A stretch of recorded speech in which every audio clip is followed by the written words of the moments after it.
আসসালামু আলাইকুম। আল্লাহর রহমতে অনেক ভালো আছি। তো আপনাদের কাছে আমি কখনো কিছু চাইনি, আজকে ছোট ভাই হিসাবে হাত জোর করে শুধু অনুরোধ করব যে আপনারা যত পারেন এই ভিডিওটা শেয়ার করেন, এতটাই শেয়ার করেন যাতে বাংলাদেশের প্রশাসনের কাছেও যেন এই ভিডিওটা পৌঁছায়। সৌদি আরবে আমাদের একজন বোন কফিলের হাতে নির্যাতিত হচ্ছে, খাবারের পানি পাচ্ছে না, খাবার পাচ্ছে না, বাধ্য হয়ে বাথরুম থেকে বোতলে করে পানি নিয়ে সেই পানি পান করছে। এমনকি সেটা ভিডিও করে নিজের মায়ের কাছে যখন পাঠিয়েছিল, একজন মায়ের চোখের পানিতে নিজের মনটা মনের অজান্তেই কেঁদে ওঠে। তো সবার কাছে অনুরোধ করব ভিডিওটা শেয়ার করে না। শুধু যে এই বোনটা নির্যাতিত হচ্ছে বিষয়টা কিন্তু এমন নয়। আমার মনে হয় 60% গৃহ যারা কাজ করে, বাড়িতে কাজ করে, তারাই কিন্তু এই সমস্যায় ভুগছে। হয়তো সাহস করে ভিডিও করতে পারে না বা কিছু বলতে পারে না কফিলের বয়ে। এমনও আছে অনেকের বাবা মা অসুস্থ, তাদেরকে টেনশন দিতে চায় না বলে ভিডিও করে না।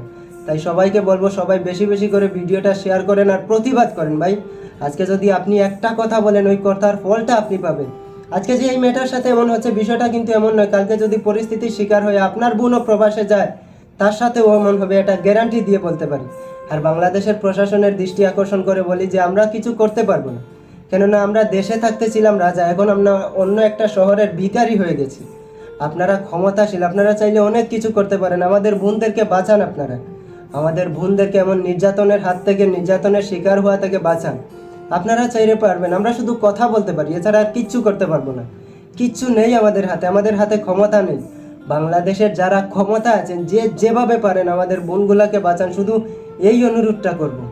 কালকে যে আপনার বোনের সাথে এমন হবে না, এটা ভেবে কেউ বসে থাকবেন না।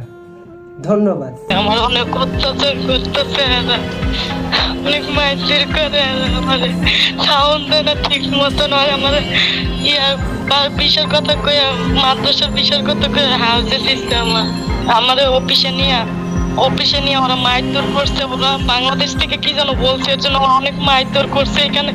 এদিকে পপি আক্তারের কোমলমতির ছোট্ট শিশুরাও মায়ের জন্য অনাহারে পার করছে দিন। আমার আম্মুর জন্য আমরা অনেক